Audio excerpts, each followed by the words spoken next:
Anita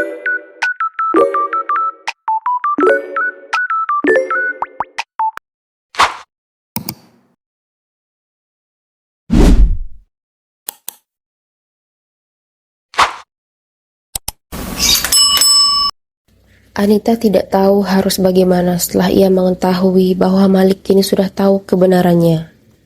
Wanita itu kini hanya bisa menunduk karena sangat bingung. Lalu air matanya mulai mengalir tanpa ia sadari. Ia pun tidak tahu bagaimana bisa air mata itu terjatuh karena perasaannya kini bercampur aduk. Malik menyadari bahwa istrinya menangis. Ia pun segera berdiri kemudian duduk berlutut agar bisa menghapus air mata Anita. "Kenapa kamu nangis? Apakah perkataanku telah menyakitimu?" tanyanya. "Bangun kak, kenapa kakak berlutut seperti itu?" pinta Anita seraya mencoba membangunkan Malik. "Kalau aku tidak berlutut, lalu bagaimana caraku menghapus air matamu yang mulai mengalir?" Anita diam saja tidak menjawab apapun. "Apa yang membuatmu menangis? Apa kamu menduga bahwa anak yang dikandung Lucy adalah anakku?" tanya Malik. Anita yang menunduk kini melihat ke arah suaminya dengan tatapan sendu. Malik menghapus kembali air mata istrinya yang terus saja mengalir. "Katakan sesuatu agar aku tahu," pintanya. Air mata mengalir lebih deras lagi dari sebelumnya. Isak tangis wanita itu membuatnya sulit untuk berkata-kata. "Tenangkan dirimu, Nit. Kita kan bicarakan semua ini dengan baik-baik. Jangan menangis." "Tidak, bukan itu. Kamu boleh menangis agar dadamu menjadi lapang, tapi bisakah kamu memberitahuku alasan air matamu ini mengalir?" Aku juga enggak tahu, Kak." Dia menjawab dengan sesenggukan. "Kamu enggak tahu kenapa alasan kamu menangis?" Wanita itu pun mengangguk. "Baiklah, sekarang kamu menangislah dulu sampai dirimu tenang, baru kita akan bicara." "Aku akan tetap menunggu di sini," tutur Malik. "Ya Allah, kenapa aku terus saja menangis? Aku ingin berhenti menangis dan bicara baik-baik dengan Kak Malik. Tapi kenapa air mata ini terus saja keluar tanpa aku minta?" batin Anita. Isak tangis Anita yang tak kunjung reda membuat hati Malik terasa seperti tersayat. Ia pun berdiri dari tempat duduknya dan menggendong wanita yang masih terus menangis itu dan membawanya turun menuju kamar. Sesampainya di kamar, Anita dibaringkan ke kasur. Lalu Malik mulai memeluknya dan wanita itu kini menangis di dalam pelukan suaminya. Hingga tanpa sadar ia pun tertidur. "Ya Allah, beratnya cobaan ini," gumam Malik. Malik telah berada di depan rumah Lucy. Ia pun segera masuk dan mencari keberadaan Lucy.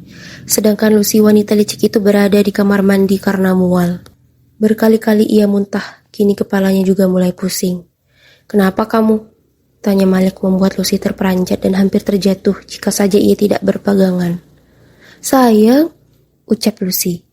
Malik pun melirik ke arah perut Lucy kemudian mengajak wanita picik itu untuk bicara. Lucy pun segera memutar otaknya agar segera mendapatkan akal untuk mencari alasan jika saja pertanyaan Malik seputar kandungannya. "Apa kamu mau kita bicara di kamar mandi ini?" tanya Malik kembali lagi karena Lucy tidak bergerak sedikit pun. "Oh, kita ngobrol di kamar aja." "Gak mau, aku mau kita ngobrol di ruang tamu aja. Pengap di kamar," jawab Malik menolak permintaan Lucy. Malik dan Lucy kini duduk di ruang tamu. Lucy terlihat sangat gugup dan tangannya mulai berkeringat. "Kamu kenapa?" tanya Malik cetus. Lucy terus mencoba tenang agar Malik tidak memperhatikan perutnya. Kemudian ia pun menjawab, "Aku gak kenapa-napa." "Anak siapa itu?" tanya Malik tiba-tiba.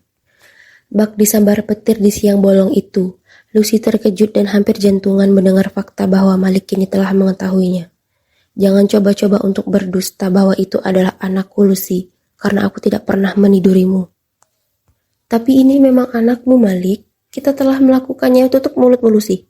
Aku tidak pernah mabuk sehingga aku tidak bisa mengontrol diriku. Mulai hari ini hubungan kita selesai dan jangan temui aku lagi. Urus saja anakmu dan cari siapa ayah. Aku sungguh tidak menyangka kamu bermain api di belakangku. Dan inilah yang kamu dapatkan sekarang." Lucy menahan tangan Malik yang hendak pergi. "Sebentar Malik, akan aku jelaskan." Pria tampan itu menghempaskan tangan Lucy dengan kasar, tapi tidak sampai membuat wanita licik itu terjatuh. "Sudah tidak ada lagi yang bisa kamu jelaskan padaku. Menghilanglah dari kehidupanku untuk selamanya, tegas Malik. Lucy pun terduduk seraya menatapi kepergian Malik yang tidak bisa ia kejar. Lucy juga merasa lemas dan tidak lama kemudian pingsan. Untuk sekilas, suami Anita itu melihat Lucy yang pingsan, tapi ia mengabaikannya karena Lucy memang pandai berakting. Aku tidak akan terkena tipu dayamu lagi. Pria tampan itu mengarungi jalan raya tak tentu arah. Ia ingin mengosongkan pikirannya untuk sesaat, karena rasanya sangat sesak dan hampir meledak. Begitu matahari semakin condong ke ufuk barat, Malik pun memutuskan untuk pulang dan melihat kondisi Anita. Istri Malik Azhar itu tengah duduk di ayunan yang ada di halaman rumah. Sayup-sayup, suara angin yang berhembus mengenai tanaman menenangkan pikiran yang kalut. Ia mencoba berpikir positif apa yang harus ia lakukan pada situasi ini. Anita pun berkali-kali menghembuskan nafas berat. "Apa yang kamu pikirkan?" tanya Malik tiba-tiba mendekatinya. Wanita itu pun menoleh mencari mobil suaminya, karena ia tidak mendengar suara mobil masuk. "Di mana mobil kakak?" "Lagi di salon, udah 2 minggu belum keramas." Malik mencoba bercanda padanya, kemudian Malik duduk juga di ayunan di samping istrinya. "Aku tidak melakukan itu," ungkap Malik. "Aku percaya dengan kakak," sahut Anita spontan tanpa jeda dan tahu apa yang hendak Malik sampaikan. Malik menoleh ke arah Anita dengan tatapan yang bingung. "Dia percaya padaku," batinnya. Anita menoleh sekilas ke arah Malik. "Iya kak, aku percaya sama kakak. Senakal-nakalnya kakak, aku tahu kakak tidak akan melewati batas itu. Aku yakin iman masih tertanam kuat di diri kakak. Kakak saat ini hanya sedang kalah untuk sesaat pada bisikan musuh kaum manusia." Anita tidak spontan mengatakan setan atau iblis karena itu menurutnya tidak sopan. Malik sedikit menundukkan kepalanya seraya memainkan kakinya di tanah. "Bagaimana bisa kamu begitu percaya padaku setelah apa yang aku lakukan padamu?" Wanita itu kini benar-benar menatap ke arah suaminya. Ia menyentuh wajah suaminya dengan kedua tangannya yang mungil. "Tentu saja aku percaya dan harus percaya, karena aku yakin akan ada saatnya di mana kakak bisa sadar bahwa aku adalah hak kakak yang sangat setia dan menawan." "Cih, kenapa kamu malah membuatku tertawa?" Wanita itu kini merajuk. "Kenapa kakak mentertawakan aku? Ya Allah, padahal aku sudah mengumpulkan semua keberanianku untuk menyentuh kakak." Malik pun menghentikan tawanya. Ia kini memandang wajah istrinya yang sedang merajuk. "Masya Allah, betapa indahnya wanita yang ada di sampingku ini," batinnya mengagumi istrinya. Malik sudah bisa merasakan damai ketika bersama Anita. Rasa sayang juga sudah mulai tumbuh. Tapi gengsi pria tampan itu masih terlalu tinggi untuk mengakuinya. "Kenapa kakak menatapku seperti itu?" "Jangan-jangan wajahku bengkak banget ya kak, karena aku tadi nangis, abis itu langsung tidur lagi." "Iya, wajahmu sangat bengkak kayak bakpao, pengen aku makan rasanya. Isian apa? Coklat, stroberi, atau yang lain?" Wanita itu pun kini tertawa mendengar candaan suaminya. Malik juga ikut tertawa bersamanya dan lagi-lagi membuat candaan lainnya. "Ya Allah, aku harap hal-hal seperti ini sering terjadi di antara aku dan Kak Malik. Aku percaya perlahan-lahan hubungan rumah tangga ini akan semakin baik dan akan segera menuju sakinah, mawaddah warahmah. Amin ya Allah. Allahumma sholli ala Sayyidina Muhammad wa ala ali Sayyidina Muhammad." Harapan-harapan baik terucapkan oleh wanita itu dalam hatinya.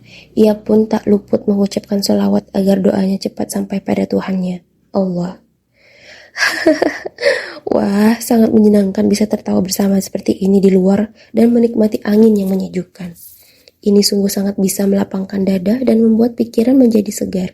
Bukankah begitu, sayang? Malik segera menutup mulutnya begitu ia memanggil istrinya dengan panggilan sayang. "Apa kakak sekarang sudah memutuskan untuk memanggilku sayang?" "Sudah tidak terhitung berapa kali kakak memanggilku sayang," tanya Anita seraya tersenyum lalu menatap lurus ke depan.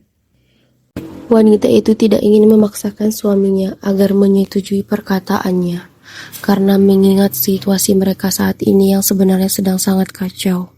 "Entah, aku belum bisa memutuskan. Tapi ini bisa aku jadikan latihan agar aku tidak salah panggil ketika kita sedang bersama keluarga kita." "Baiklah, gimana kata kakak aja." "Ya udah, ayo masuk, sebentar lagi maghrib. Nanti ada mbak-mbak Kunti terbang numpang lewat." Anita memukul bahu kekar suaminya. "Ih, astagfirullah, kakak ini bilang apa sih? Kok ngawur?" "Kenapa? Kamu takut ya?" ejek Malik. Ya Allah, enggak lah, kan aku dan Allah. Cuma ya enggak bagus aja dengarnya atuh kakak. Begitu wanita solehah itu berdiri, ia tanpa sengaja menginjak baju gamisnya yang panjang, lalu ia pun hampir terjatuh. Malik dengan sigap segera meraih lengan istrinya dan menariknya dalam dekapan. Saling tatap menatap pun tidak dapat dihindari. Di situasi mereka yang sedang ada masalah karena Lucy, Anita juga merasa bahwa mereka menjadi semakin dekat karena itu. Oh, kamu nggak apa-apa kan, Nit? Tanya Malik seraya membantu istrinya berdiri kembali. Wanita itu merapikan hijab dan gamisnya. Iya kak, alhamdulillah aku nggak apa-apa, makasih ya kak. Bukan masalah, tapi aku nggak mau kamu terus-menerus jatuh. Kamu harus lebih berhati-hati dan tidak boleh ceroboh. Karena memang Anita istrinya selalu saja hampir terjatuh beberapa kali. Dan untung saja ketika itu Malik berada di sisinya. Iya kak, lain kali aku akan lebih berhati-hati lagi. Di saat percakapan itu selesai, sebuah besi panjang yang keras terlempar ke arah Malik dan mengenai kepala bagian belakang pria tampan itu. Suami Anita itu pun seketika tersungkur di tanah dan pingsan. Anita panik dan mencoba membangunkan Malik. Begitu ia menyentuh kepala bagian belakang suaminya, ia melihat darah mulai keluar dari sana. Bersambung.